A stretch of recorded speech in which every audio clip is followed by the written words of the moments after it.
Welcome to The Deepest Cut, a podcast about the movement from painful experiences to meaningful music. I'm your host, Matt Connor.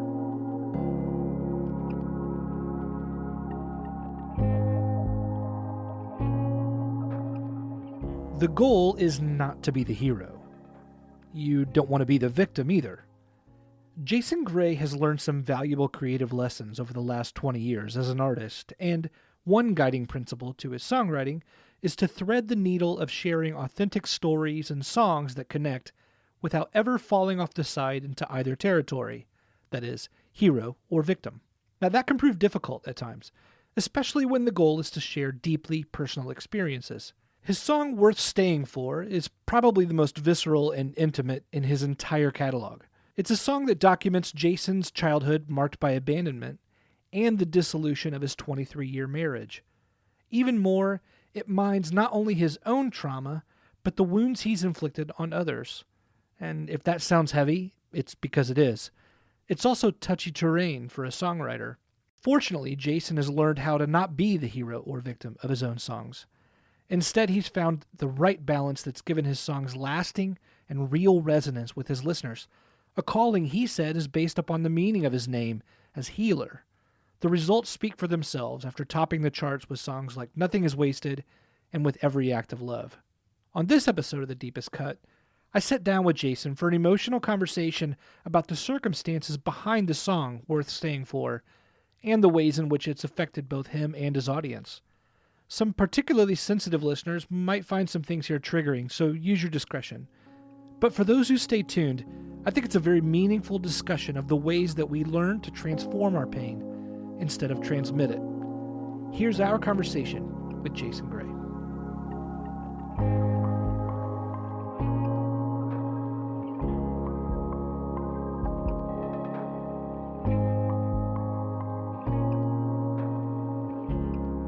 Hello and welcome back to The Deepest Cut. My name is Matt Connor. I'm your host. I'm just so glad to be joined by my friend Jason Gray here on this episode. Jason, you've had a little harried morning with HVAC issues and other things, but are you settling in all right? Sheesh, yeah. I grew up in Minnesota, and I was always in like 100-year-old houses where we didn't have HVAC. In fact, the last house I had, did you ever see that movie with Tom Hanks, The Burbs? Yeah.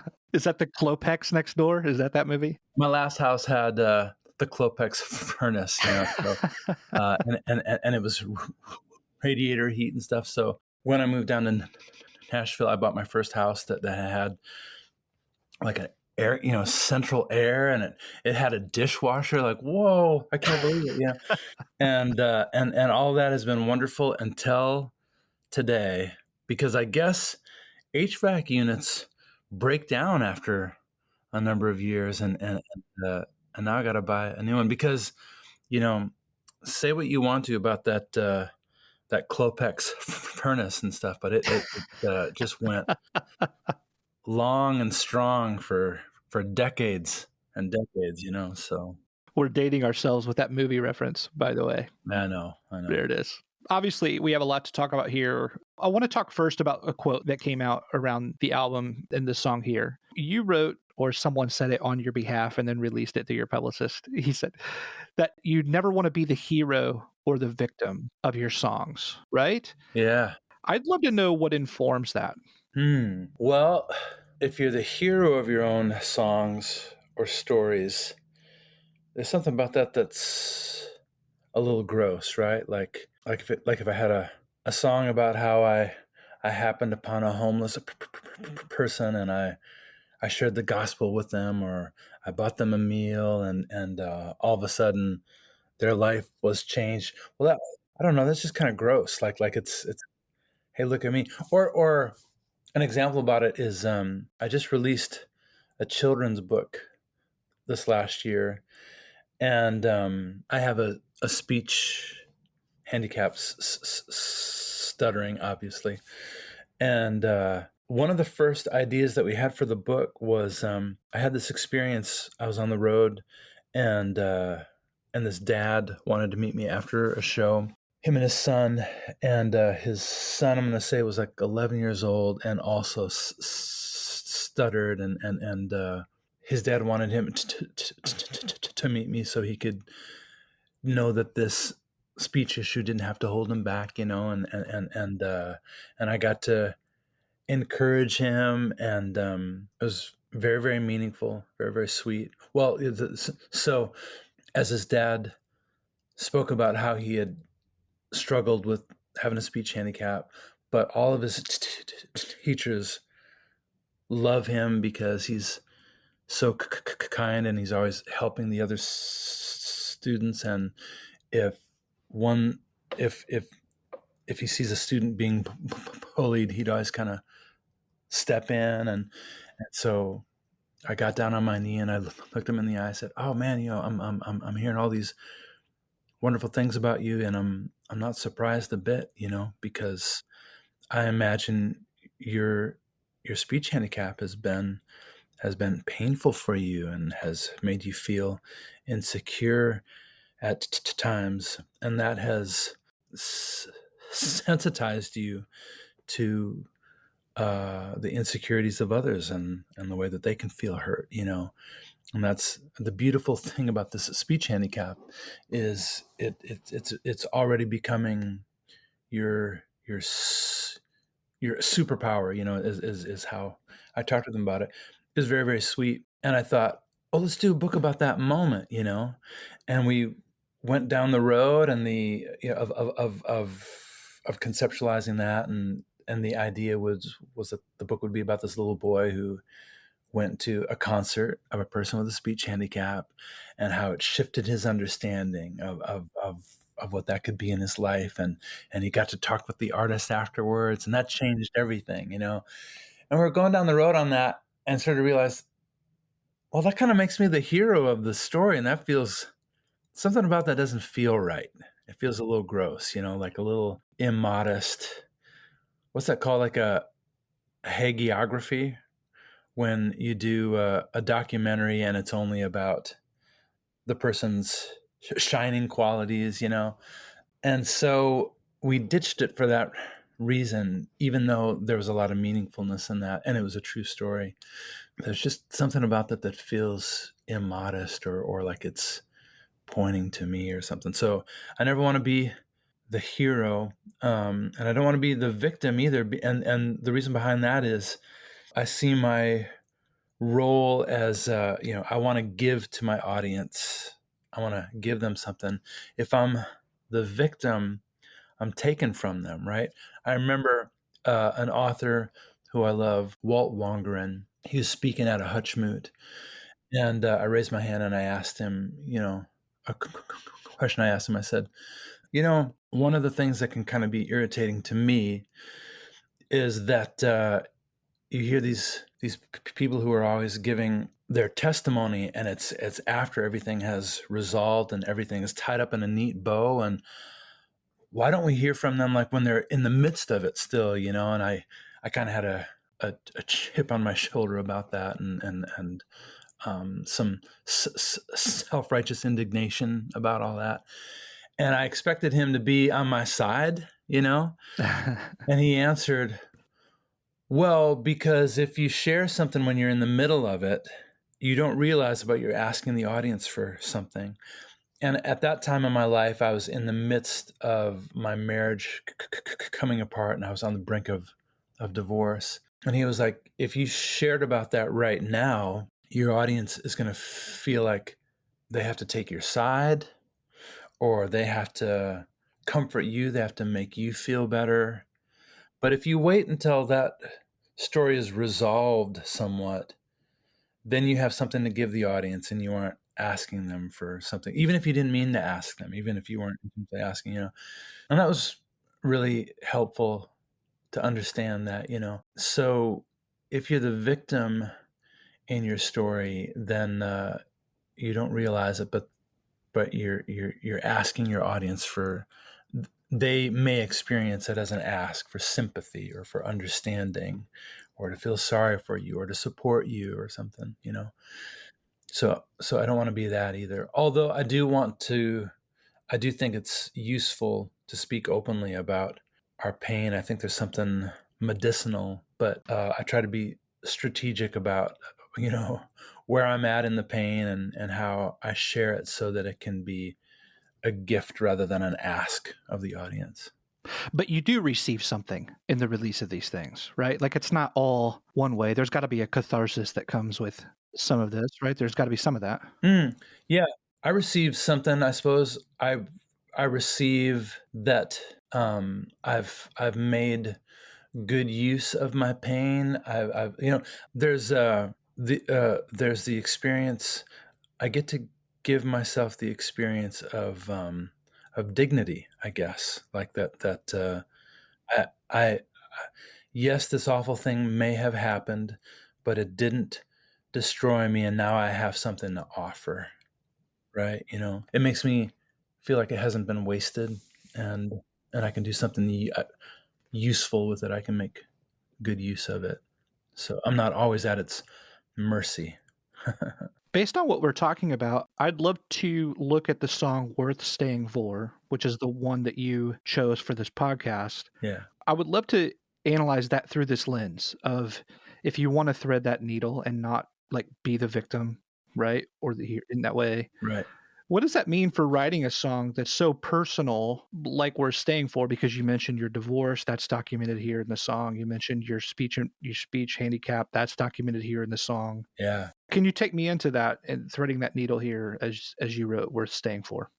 Yeah. And let me say, I wrote this song with my friend Andy Gullahorn, and of course you know who he is, and he's just one of the best songwriters alive, as far as I'm concerned. You know, and he's a good friend. He's a good friend, and I've always been able to bring him the pieces of my story that I wanted to write about and make good use of, but they're very, very tender, very personal parts of my story that I can bring to him because he handles them with such care and truthfulness, you know. So I owe a lot to him for helping me articulate these parts of my story. So we wrote verse 1 and 2. I came with the idea to him 8 years ago now, 9 years ago, like shortly after my divorce. And those first two verses came out really quick. And for people who haven't heard it, the song is kind of about this core wound I have of abandonment, of feeling that I will be left, you know. And that wound was first cut open in me when my dad left our family, and my speech handicap. What I understand about how it works is that uh, I was genetically vulnerable to having a speech impediment, and then it lays dormant in you, waiting for some event to trigger it. And the trauma that triggered it was my dad's departure. Now, to add insult to injury, when I started to manifest my stuttering, my grandma, his mom, thought I was just doing it for attention, and that's a bummer, you know. But when I put myself in her shoes, my dad was her only son, whom she loved very much, and I was her only grandson, whom she loved very much. I imagine it was complicated for her to hold intention that my dad could do something that would mar, you know, that her son could mar her grandson in that way, right? And so maybe she didn't know how to cope with the complexity of that, you know. And we got over that, and she was an amazing grandma. I was very, very close with her, so she's not the bad guy in the story. We all make mistakes, right? So but so in the song I refer to that, you know, that my speech broke the same day as my heart when my dad left, my grandma thought I was doing it for attention, but I think I couldn't get the question out, wasn't I worth staying for, you know? So that's naming the core wound that got reopened when my wife of 23 years decided to leave our marriage. And once again, I'm asking, wasn't I worth staying for? So the danger in those two verses for me is that I'm kind of the victim there, right? You know, and it might make you feel bad for Jason, you know, and that's not I think it was important for me to write those verses out, whether I ever released them or not, to just kind of name my own pain, you know, but and it seemed, you know what, I would play what I had of the song for a few audiences. Here's a song I'm working on, and what do you think? You know, and I always felt uncomfortable playing it because I don't want the audience to feel sorry for me, but I noticed that it put them in touch with their own stories of abandonment and wondering if they were worth loving and staying for, you know. So I began to see that it could be a useful song. Now, then, as I wondered, well, where's the song supposed to go next? And one of the ideas I had as a Christian artist, and please be gracious with me, you can roll your eyes internally, you know, but I thought one of the places this could go that might be meaningful to my audience is that somehow it lands in the place where Jesus, my Savior, is on the cross, and he's the Son of God. And though he was nailed up there, he could have come down at any moment, but he didn't. He chose to stay there. Why? Because I was worth staying for. Now, that's a sentiment that I think would have been meaningful to my audience, and it's true. There's truth in it, but every time I tried to write that, it just didn't feel true enough. It felt like it was too easy, and it wasn't. If the first two verses were me really laid bare, then that ending felt kind of like conceptual and distant and kind of Sunday school a little bit, you know. And it just never felt right. And we didn't finish the song until almost 8 years later, after a long, dark night of the soul that I had, where, and Matt, this was a scary song for me to release, and it's awkward and painful and scary for me to talk about too, because I have to go into my shame. In the aftermath of my divorce, and a divorce that I didn't want, I didn't see it coming. I didn't understand why it was happening, and I was very wounded by it. I understand a bit more, you know, how I wasn't the husband that my wife needed or wanted. She had her own journey and demons that she was wrestling with, but I can see how I could have loved her better and differently, you know. But in the aftermath of all of that, as I began to open myself up to love again, and I was in a few relationships where that person wanted to love me and was willing to love me, and I discovered that I wasn't healed and whole enough yet. Like I thought I was. That's why I opened myself up. But then once I got to the starting line and the gun went off and I started to run, I realized, oh shoot, my ankles are still broken, and I ended those relationships. I wasn't ready. I didn't realize I wasn't ready until I was in it, and I I gave those people that that experience that was my my core wound. I gave them the experience that they weren't worth staying for. I rejected them.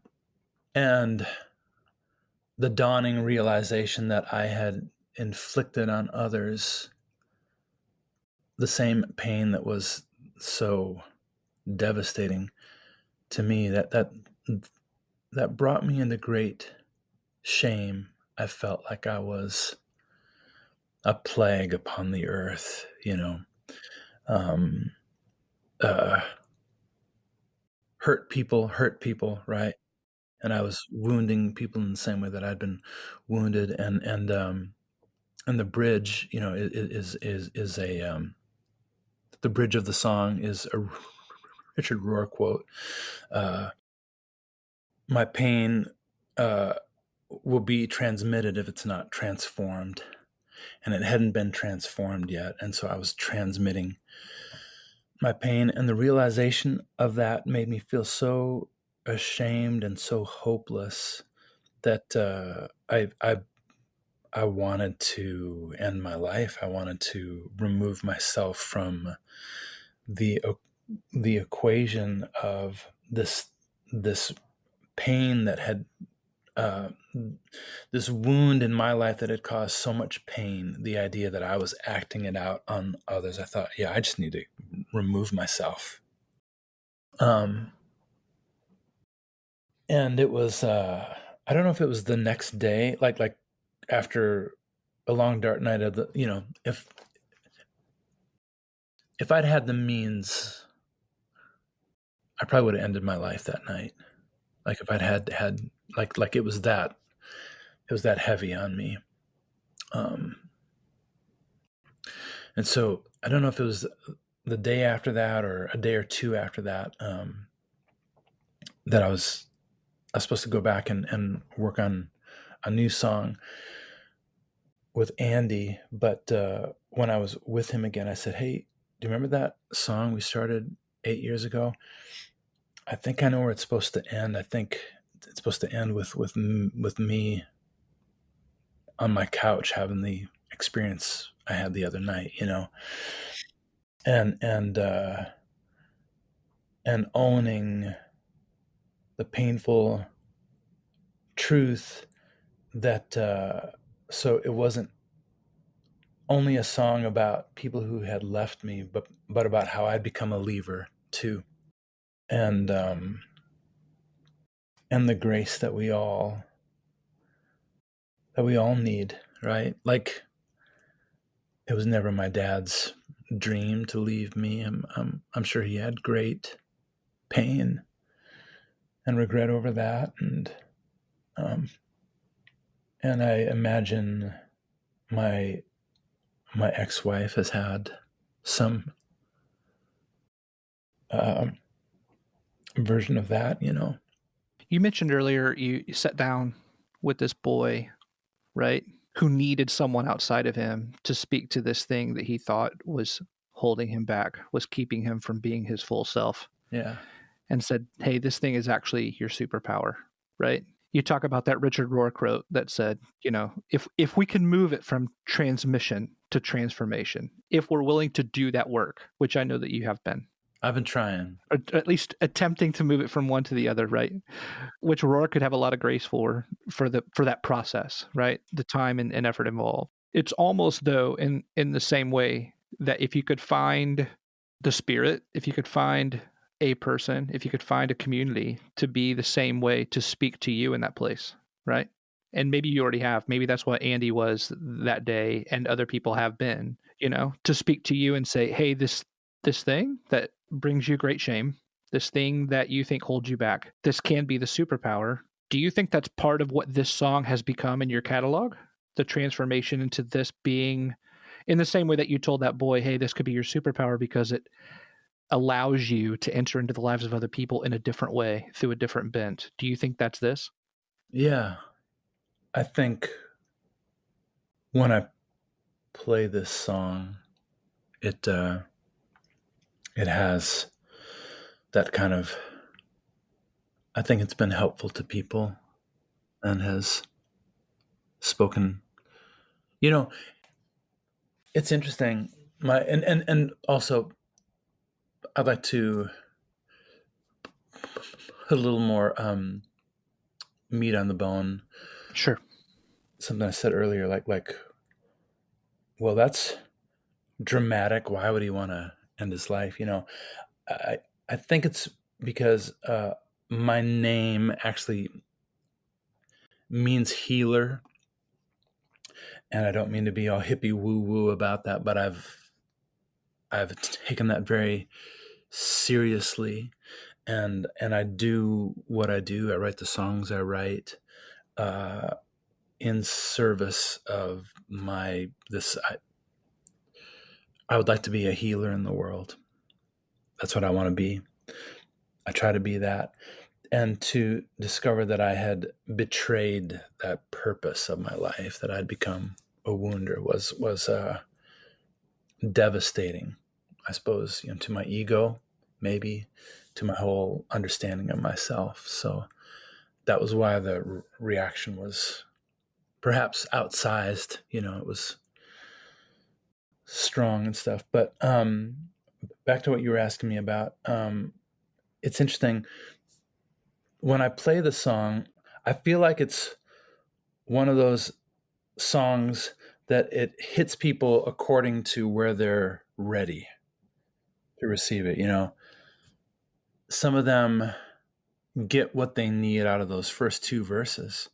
It gives language to this deep hurt that they've had. Like oh yeah, like I've that's my wound too. Am I worth staying for? Why did these people leave me? And that's what they need in that moment, and that's what the song is and means. And they may not even understand where I go after that. But there's a smaller number of people in the audience who they connect with that last part, and they recognize, uh, oh shoot, I've played a part in the sadness of the world myself, and I've been carrying the weight of that shame, and I didn't even realize it. And yeah, so it's interesting. It works on it works according to where the listener is at, I suppose. Yeah, yeah. I do want to get to the song, but I want to just add one more thing here. You talked about I don't want to take three-dimensional verses and turn it two-dimensional with a quick Sunday school answer. I get that prompt. I would agree with that prompt, although maybe others would share a different sentiment there. But you also don't just leave it in that darkness, like you mentioned the bridge. When you get to the end, let me just read here. The lyrics: "Wasn't I worth staying for? You admit I carry it in my body like it's shrapnel from a war." But then there's kind of this turn of, and the only way to heal that kind of wound is to trust the love I'm hearing in the kind voice of the Lord saying, I'm worth staying for. Can you talk about the application of that where you're like, I didn't want to put just a quick bow on things when I first wrote it, but here I found the place to land that felt right? Yeah. Uh, oh, I've got a mentor in my life. His name is George. And he said this phrase once that I think about all the time, that in the conviction of sin, when we feel conviction versus condemnation, right? When all of a sudden I see this way I've been getting it wrong, in that moment, I I see that uh, I see that God sees me, and I see love in his eyes. He's been seeing me all along, and I've been operating in ignorance, doing this awful thing in the world, whatever it might be. You know, I've been blind in my self-righteousness or whatever. And then that moment where all of a sudden I get a peek behind the curtain, and I can see the error of my ways. In that moment, I'm in the light of God in that moment, and I see God seeing me, and there's love in his eyes. And that's why conviction is, for me at least, it's usually very invigorating. I feel loved in that moment. I usually feel very trusted in that moment, as though God is like, okay, you've been operating in this ignorance for many years, for decades, and you couldn't see it, but now you are at a place of maturity where I can trust you with this information, and I'm going to allow you to see this error of your ways, because it's time for us to grow beyond this, right? And so when I have that kind of a conviction, it's kind of like an honor. I feel, oh, I can be trusted with this now, and yes, let's move on. So in the conviction of sin, I see God seeing me, and I see love in his eyes. At the end of the verse, or of that chorus there, I hear love in his voice. And that's kind of the beginning of a new story that I've kind of introduced. I suppose it's kind of like a cliffhanger. I think about the hope that usually feels the most truthful and realistic to me is a hope that's like hinted at. And it's just kind of like a whisper of hope, Have you seen the movie Magnolia? Oh man, is that Paul Thomas Anderson? Paul Thomas Anderson? Yeah, I mean I haven't seen that for a long time, but yes. It's one of my all-time favorite movies. And there's, all these characters are going through all this angst and pain. And there's this girl who her life is a mess, and she's a drug addict, and she can't receive love and all that. And this man comes into her life, and she sabotages it, but at the end of the movie, he comes in and he sits down beside her, and he just begins to speak these words of love, and the music's playing in the background, so you can't even hear what he's saying. And in the last frame of the movie, she looks at the camera, and there's this slight smile. And I think it's one of the most beautiful things in a movie that I've ever seen. It's one of my all-time favorite movies. And I've talked with people who've said, I'm sorry, that's not enough. I need more hope. Like, I need to know what happens. And I'm like, no, you think you want more, but if you got it, it wouldn't feel as real. Like it wouldn't land as potent as that little slight smile at the very end of the movie, last scene. And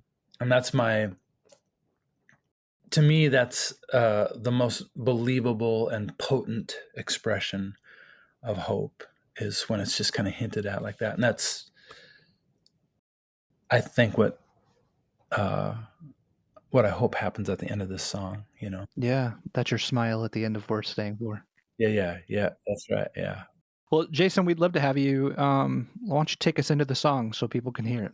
Yeah, sure. I don't know what else to say about it, except that I played it for my friend Mike Donahue, and he said, oh wow, this song should come with a trigger warning. And I suppose it's because I'm going into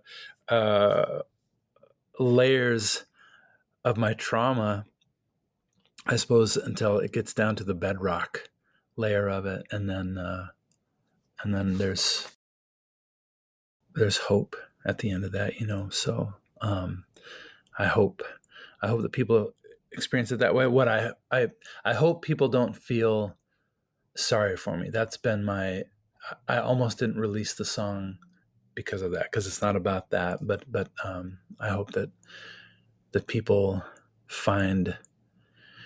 I hope that people get connected to their own journey, So yeah, hope people like my little banger of a pop song here about my trauma. So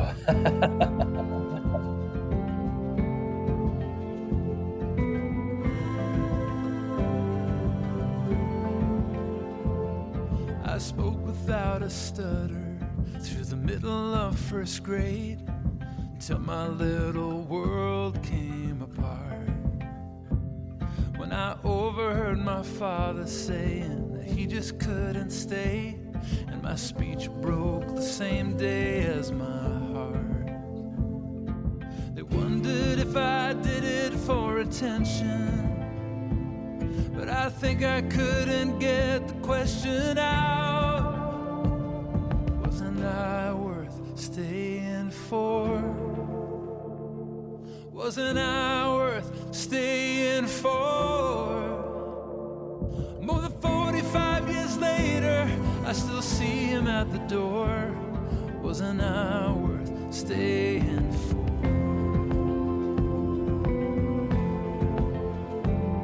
We were married up in Washington, where the winter felt like spring, and our love seemed as endless as that sky. So how could we know the cold that other winters would bring, or the million ways our promises could die? But I guess that I'm still haunted by the question, now that there are no more papers left to sign. Wasn't I worth staying for? Wasn't I worth staying for? Time could have made us feel like we weren't strangers anymore. Wasn't I worth staying for?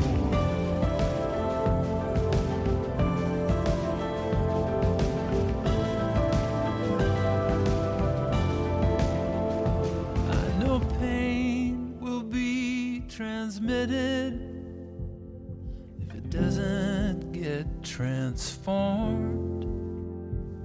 Though it's not what I intended, I did other people harm.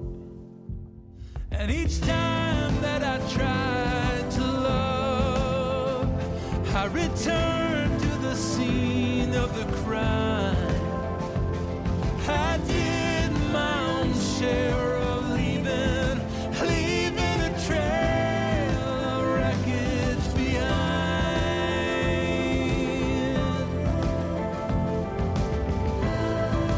I hated myself for it.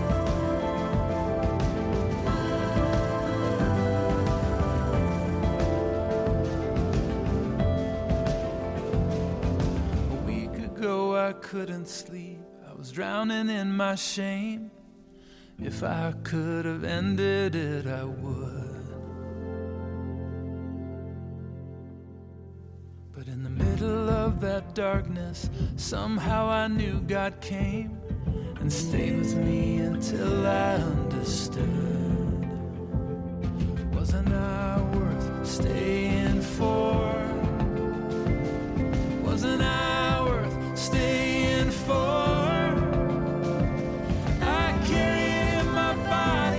I get shrapnel from a war, and the only way to heal that kind of wound is to trust the love I'm hearing in the kind voice of the Lord, saying I'm worth staying for. Worth staying for. Worth staying for. You've been listening to The Deepest Cut, part of the Rabbit Room Podcast Network. Audio production and theme music by Isaac Vining. Logo and identity work by Meg Cook.